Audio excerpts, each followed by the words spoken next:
Well, we're still in the season of Epiphany.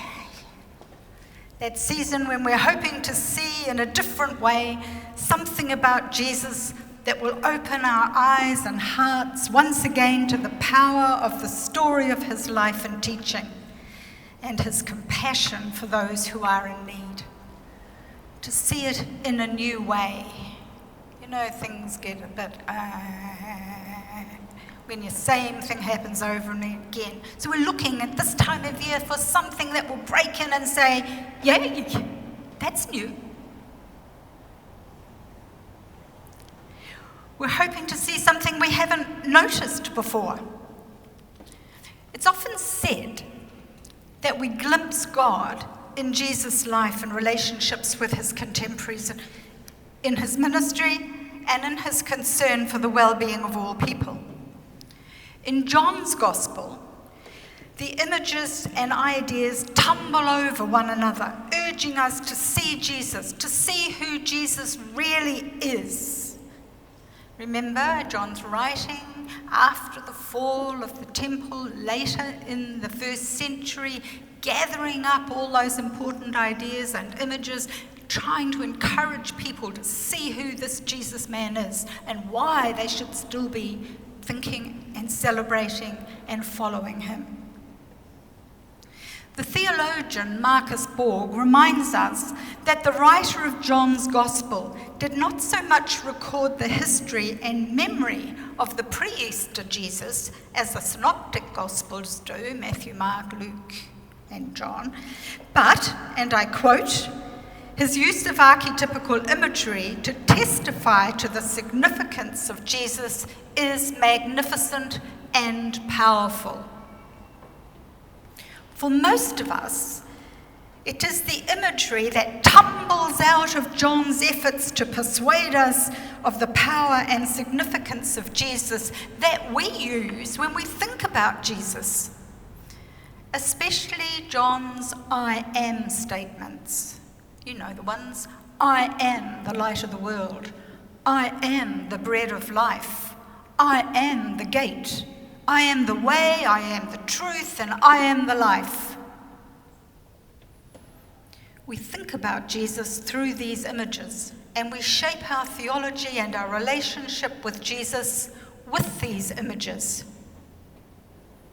But today, we hear John's picture story of the very beginning of Jesus' public life that commences immediately after he has gathered his group of close friends around him.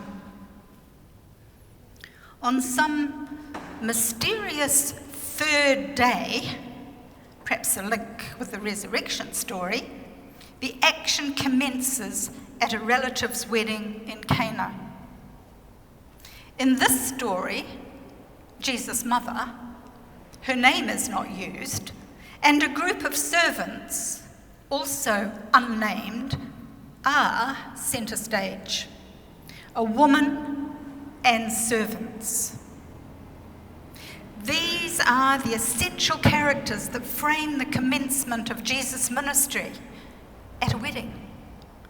And we hear in the story echoes of Isaiah's image of God's covenant relationship with the people, Israel. You heard that in the first reading. God will love us, love the people as the bridegroom loves the bride. The woman and the servants are the ones with whom Jesus engages. They are the causal factors that precipitate the action that enables us to see what John is opening up for us. Jesus, the life and wisdom of God in human form. I think the woman and the servants are the heroes in this story. Because without the woman and without the servants, the story couldn't be told. The woman noticed the potential embarrassment to the host because the wine had run out. She points it out. But Jesus effectively says, in today's terminology, They should have got a better wedding planner. We shouldn't interfere and cause embarrassment by drawing attention to the situation. But the woman persists, and she pulls the servants into the action with her to fill the jars, to provide the person power and the necessary resource, water, through which Jesus could demonstrate his power. This little 12-verse story is full of imagery. It uses marriage, the familiar image of God's relationship with humanity, the divine human relationship. It uses a wedding feast that demonstrates abundant hospitality. But at the wedding feast, the wine runs out, and the water that gives life becomes the wine of a new covenant. And this wine, this covenant, never runs out. There are so many rich images opening for us the theologian John's teaching for those who have listened to him and those of his contemporaries in and around the end of the 1st century. And a woman and servants set it all in motion. It's a story packed with meaning and potential insight. At this early stage in a new year, I'm wondering what the insight is that is on offer to me all these thousands of years later and in such a very different context. What is the insight? Will it have an impact on me and my life, on us and our capacity to be the followers of Christ we say we are? Will it? Perhaps, if only we can have ears to hear and eyes to see, and enough imagination to stretch our minds to embrace the seemingly impossible. I'm wondering what different thing I'll notice, what different thing you might notice. Well, the more I have reflected on the story, it's the woman, Jesus' mother, and also the nameless servants who keep rising to my attention. It's the woman who notices need and dares to expect an intervention to save embarrassment. And it's the mere servants who source the essential resource. Both represent fringe groups to public action. Both those servants and the woman are usually more inclined to be kept indoors and confine their influence to the household and to domestic concerns. But not here.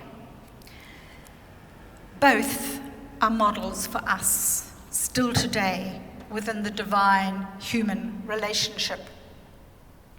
They're the people who are prepared to notice need and demand a response. The people who persist in their expectation till a response is made, and they're the people who are prepared to take the action to walk the talk. We are so used to seeing Jesus as the hero in the stories of the Gospels that we often miss seeing others who are perhaps the real heroes. The roles of observer and demander of change, and those who put their bodies where they're needed in solidarity with others who are struggling, are our contemporary equivalent roles. These are roles that we can play in our time. We might not be big players in our society, but we can notice need. We can demand a response from those who do have the big roles, And we can stand in solidarity with those responding to the need. All too often, we miss the figures of the seemingly little people, those without status or much by way of resources, because we're blinded by the glory of the big players who seem to be the heroes and do amazing things, and we love celebrities.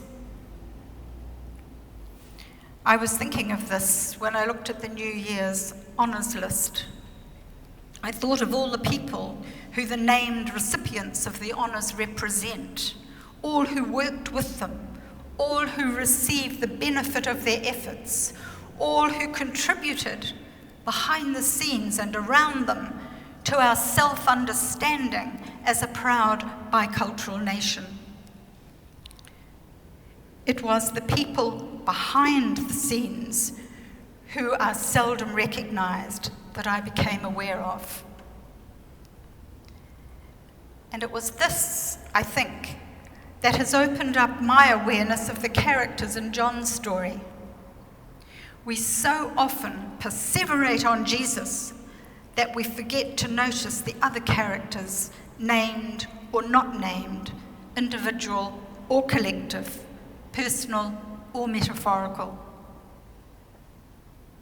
We look at Jesus, light of the world, and we're blinded by the light, forgetting and do not see what the light shines on, what that light illuminates.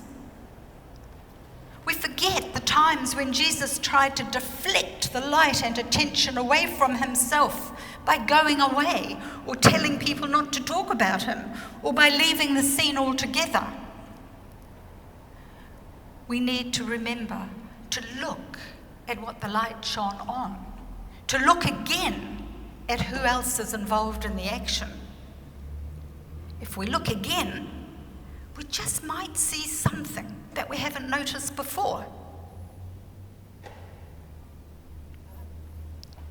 It's not in Jesus himself that we see God, but in Jesus' relationships and concerns. It is in the ministry and actions that he is engaged in that we see God at work.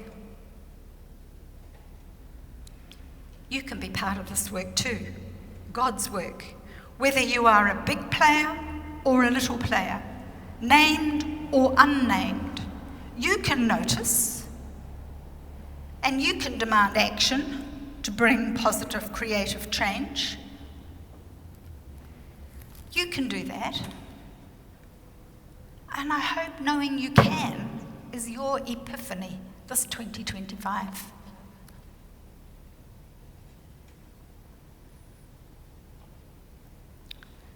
Pray with me. God, you are our insight and our wisdom. May our eyes and hearts notice the places of pain and injustice. May we notice too the places where we can work with you to bring change, so all people may celebrate your compassion, your love with joy. Amen.